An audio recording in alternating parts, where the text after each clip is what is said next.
নমস্কার বন্ধুগণ, West Bengal rail radar YouTube চ্যানেলে আপনাদেরকে অনেক অনেক স্বাগত।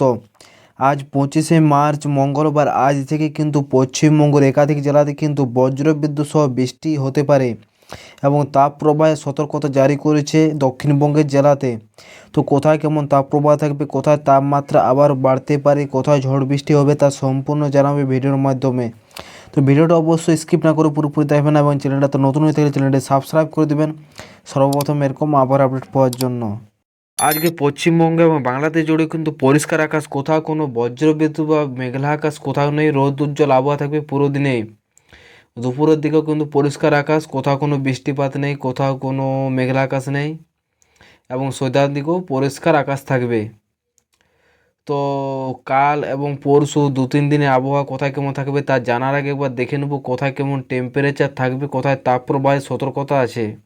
তো এখানে বাংলাদেশ জুড়ে পশ্চিমবঙ্গের বেশিরভাগ জেলাতে কিন্তু তাপমাত্রা সতর্কতা আছে। 34 থেকে 35 ডিগ্রি তাপমাত্রা থাকতে পারে। কলকাতাতে যেমন থাকতে পারে দুপুর দিকে 34 ডিগ্রি থেকে 35 ডিগ্রি এবং খড়গপুরে 33 ডিগ্রি।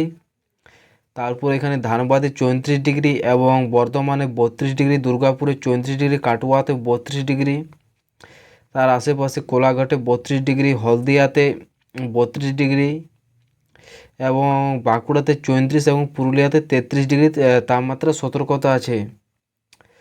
এবং বাংলাদেশের ঢাকাতে কিন্তু থাকবে 35 থেকে 36 ডিগ্রি তাপমাত্রা থাকতে পারে সর্বোচ্চ তাপমাত্রা। এবং সর্বনিম্ন তাপমাত্রা পশ্চিমবঙ্গের সর্বনিম্ন তাপমাত্রা থাকতে পারে 22 থেকে 23 ডিগ্রির মাঝামাঝি। দার্জিলিং এবং কালিম্পং জুড়ে 22 থেকে 23 ডিগ্রি তাপমাত্রা থাকতে পারে এইসব জায়গাতে। এবং আগামী 2-3 দিনে কিন্তু তাপমাত্রা আবারও দেখতে পাচ্ছেন 35 থেকে 36 থেকে 37 ডিগ্রির মধ্যে তাপমাত্রা দেখাচ্ছি কলকাতা জুড়ে এবং বাংলাদেশের জায়গাতে। তো তাপমাত্রা কিন্তু আগামী 2-3 দিনে অনেকটাই বেড়ে যাবে এবং বৃষ্টিপাতের কিন্তু কোথায় কেমন সম্ভাবনা রয়েছে সেটা একবার দেখে নিই আগামী 2-3 দিন।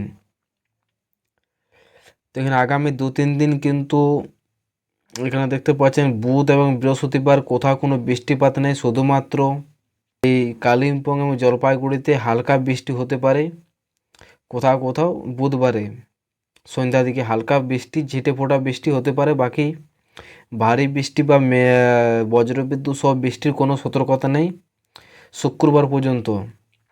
শুক্রবার শনিবার পরিষ্কার আকাশ, কোথাও কোনো মেঘলা আকাশ নেই, কোথাও কোনো বজ্রবিদ্যুৎ বা বৃষ্টিপাতের সতর্কতা নেই। তো বন্ধুগণ, ভিডিওটা মাত্র আপনি যদি চ্যানেলে নতুন হয়ে থাকেন তো চ্যানেলটি সাবস্ক্রাইব করে দেবেন এবং আপনি কোথা থেকে ভিডিওটি দেখছেন অবশ্যই কমেন্ট করে বলবেন। আপনাদের জেলাতে কেমন কোথায় আবহাওয়া রয়েছে সেটা অবশ্যই কমেন্ট বক্সে জানাবেন। ধন্যবাদ।